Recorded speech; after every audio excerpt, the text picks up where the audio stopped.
Hello, नमस्कार साथियों। एक बार फिर आप लोगों का शुभ नॉलेज पॉइंट में स्वागत है। तो आज के इस वीडियो में हम लोग देखेंगे साथियों, एसएससी जीडी से संबंधित कुछ महत्वपूर्ण प्रश्नों को जो आपके आने वाले एसएससी एग्ज़ाम में पूछे जाएंगे। तो साथियों, आज का पहला प्रश्न है, विजयवाड़ा किस नदी के तट पर स्थित है? तो इसका सही उत्तर होगा साथियों, कृष्णा। विजयवाड़ा जो है साथियों, वह कृष्णा नदी के तट पर स्थित है। इसे आप लोग ध्यान में रखें। साथियों, इस वीडियो के माध्यम से आप लोगों को एसएससी जीडी से संबंधित कुछ महत्वपूर्ण प्रश्नों को बताया गया है, जो आपके एसएससी जीडी एग्ज़ाम में काफ़ी हेल्पफुल साबित होगा। चलते हैं बिना देरी किए हुए प्रश्न नंबर 2 की ओर। प्रश्न नंबर 2 है साथियों,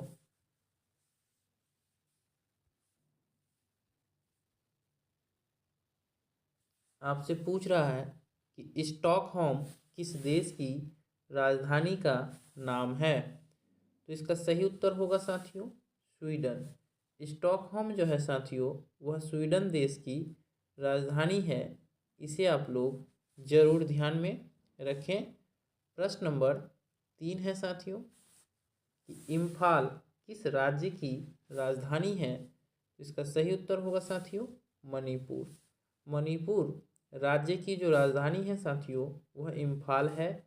सिक्किम की राजधानी गैंगटोक तथा नागालैंड की राजधानी साथियों कोहिमा और अरुणाचल प्रदेश की राजधानी ईटानगर है। इसे भी आप लोग ध्यान में रखें। साथियों, एसएससी जीडी में राज्य तथा राजधानी एवं देश और उसके राजधानी से संबंधित कुछ प्रश्न पूछे जाते हैं। तो इसलिए साथियों, आप लोग जरूर इस टॉपिक पे ध्यान दें। हमारा अगला प्रश्न है, प्रश्न नंबर 4 साथियों, कि मिशिगन झील किस देश में है? तो इसका सही उत्तर होगा साथियों, अमेरिका। साथियों, मिशिगन झील जो है वह अमेरिका में स्थित है। प्रश्न नंबर 5 है,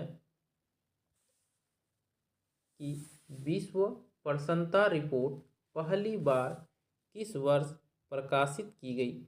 यहाँ आपसे पूछ रहा है दोस्तों, प्रश्न नंबर 5, कि विश्व प्रसन्नता रिपोर्ट किस वर्ष पहली बार प्रकाशित की गई थी? तो इसका सही उत्तर होगा, वर्ष 2012 में पहली बार साथियों विश्व प्रसन्नता रिपोर्ट प्रकाशित की गई थी। प्रश्न नंबर 6 है, कि तराइन का प्रथम युद्ध कब हुआ था?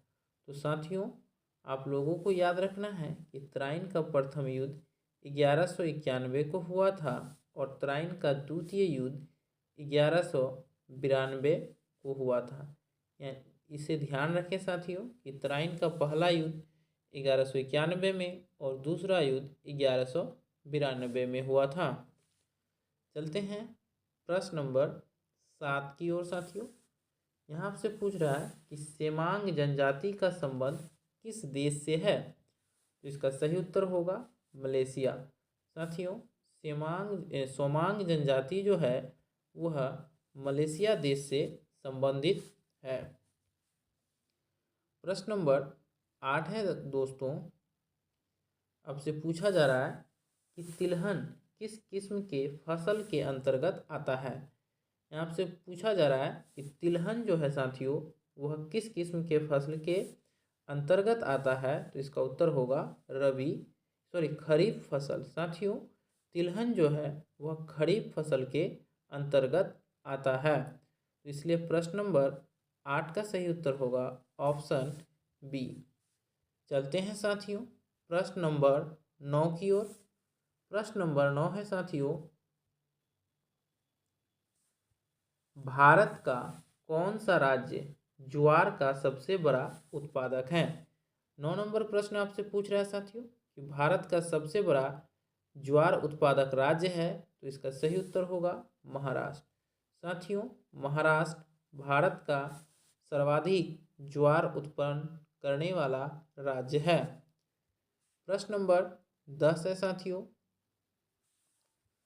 आकार के मामले में यूरेनस कौन से स्थान पर है? साथियों, सौरमंडल के ग्रहों के आकार के स्थान पर यूरेनस का स्थान तीसरा है। आकार के मामले में साथियों यूरेनस जो है वह तीसरा सबसे बड़ा ग्रह है। साथियों, सौरमंडल में कुल 8 ग्रह हैं। हमारा अगला प्रश्न है प्रश्न नंबर 11। यहाँ आपसे पूछ रहा है 11 नंबर प्रश्न कि पन्नालाल घोष का संबंध किस वाद्य यंत्र से है? तो इसका सही उत्तर होगा बांसुरी। साथियों, पन्नालाल घोष जो थे उनका संबंध बांसुरी से है। प्रश्न नंबर 12 है साथियों कि भारत का कौन सा शहर हुगली नदी के किनारे बसा हुआ है? तो इसका सही उत्तर होगा साथियों कोलकाता। कोलकाता जो है साथियों वह हुगली नदी के किनारे बसा है। आगरा यमुना नदी के किनारे तथा पटना गंगा नदी के किनारे बसा है। इसे भी आप लोग याद रखें साथियों कि पटना गंगा की नदी के तट पर अवस्थित है, आगरा यमुना नदी के तट पर अवस्थित है तथा कोलकाता जो है वह हुगली नदी के किनारे अवस्थित है। हमारा अगला प्रश्न है साथियों प्रश्न नंबर 13। यहाँ आपसे पूछ रहा है कि संयुक्त राष्ट्र संघ का मुख्यालय कहाँ है? इसका सही उत्तर होगा साथियों न्यूयॉर्क में। संयुक्त राष्ट्र संघ का मुख्यालय साथियों न्यूयॉर्क में है। WHO विश्व स्वास्थ्य संगठन का मुख्यालय जो है वह जेनेवा में स्थित है। इसे भी ध्यान में रखेंगे साथियों। हमारा अगला प्रश्न है प्रश्न नंबर 14। यहाँ पूछ रहा है साथियों सुकन्या समृद्धि योजना कब शुरू की गई थी? इसका सही उत्तर होगा साथियों सुकन्या समृद्धि योजना जो है वह वर्ष 2015 में शुरू की गई थी। तो इसका सही उत्तर होगा ऑप्शन नंबर बी। तो साथियों आप लोग ध्यान रखें कि प्रधानमंत्री नरेंद्र मोदी के द्वारा जितने भी योजना चलाया गया है वहाँ से 1 या 2 प्रश्न जरूर किसी न किसी एग्जाम में पूछे जाते हैं। तो इस प्रधानमंत्री नरेंद्र मोदी द्वारा चलाए गए सभी योजनाओं को साथी आप लोग जरूर याद कर लें। हमारा अगला प्रश्न है प्रश्न नंबर 15। प्रश्न नंबर 15 पूछ रहा है साथियों कि मंत्रिपरिषद सामूहिक रूप से किसके प्रति उत्तरदायी होती है? तो इसका सही उत्तर होगा साथियों लोकसभा। मंत्रिपरिषद जो है साथियों वह लोकसभा के प्रति उत्तरदायी होती है। साथियों, भारतीय संसद के 2 सदन होते हैं, राज्यसभा और लोकसभा। राज्यसभा और लोकसभा साथियों भारतीय संसद के 2 सदन होते हैं। चलते हैं साथियों प्रश्न नंबर 16 की ओर। प्रश्न नंबर 16 पूछ रहा है आप लोगों से कि विश्व का सबसे लंबा लिखित संविधान किस देश का है? इसका सही उत्तर होगा साथियों भारत का। विश्व का सबसे लंबा लिखित संविधान साथियों भारत का ही है। इसे भी आप लोग याद रखें। प्रश्न नंबर 16 का सही उत्तर होगा ऑप्शन नंबर बी। साथियों, भारत के संविधान को तैयार करने में 2 वर्ष 11 माह 18 दिन लगा था। भारतीय संविधान 26 जनवरी 1950 को लागू हुआ था। इसे भी आप लोग याद रखें साथियों। हमारा अगला प्रश्न है प्रश्न नंबर 17। प्रश्न नंबर 17 कह रहा है साथियों निम्नलिखित में से कौन सी मृदा की संरक्षण का एक विधि है?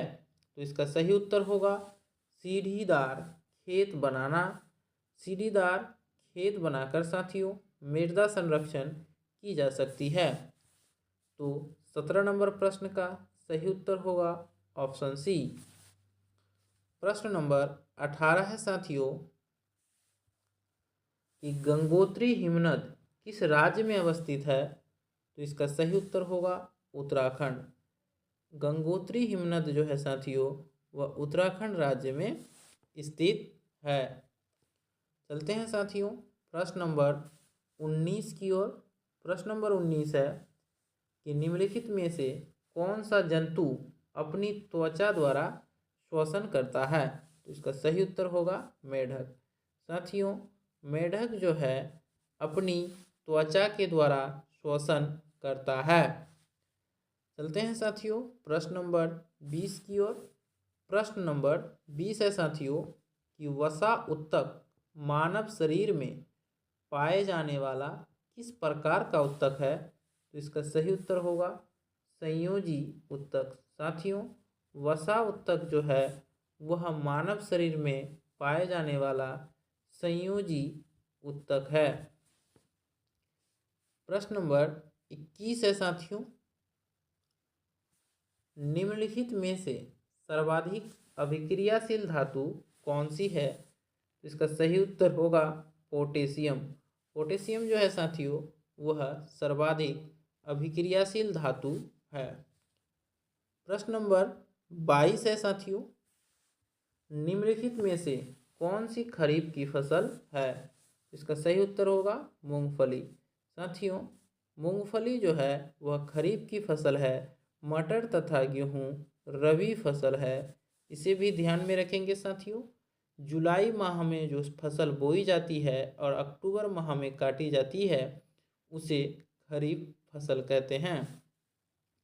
प्रश्न नंबर 23 है साथियों कि जब अम्ल जल के साथ अभिक्रिया करता है तो क्या उत्पन्न होती है? तो इसका उत्तर होगा हाइड्रोजन। साथियों जब अम्ल जल के साथ अभिक्रिया करता है तो हाइड्रोजन उत्पन्न होती है। हमारा आज का अंतिम प्रश्न है साथियों प्रश्न नंबर 24। स्वाद में खट्टे पदार्थ की प्रकृति होती है तो इसका उत्तर होगा अम्लीय। साथियों स्वाद में जो पदार्थ खट्टे प्रकृति की होती है वह अम्लीय होती है। तो धन्यवाद साथियों, फिर मिलते हैं अगले वीडियो में। तब तक के लिए जय हिंद।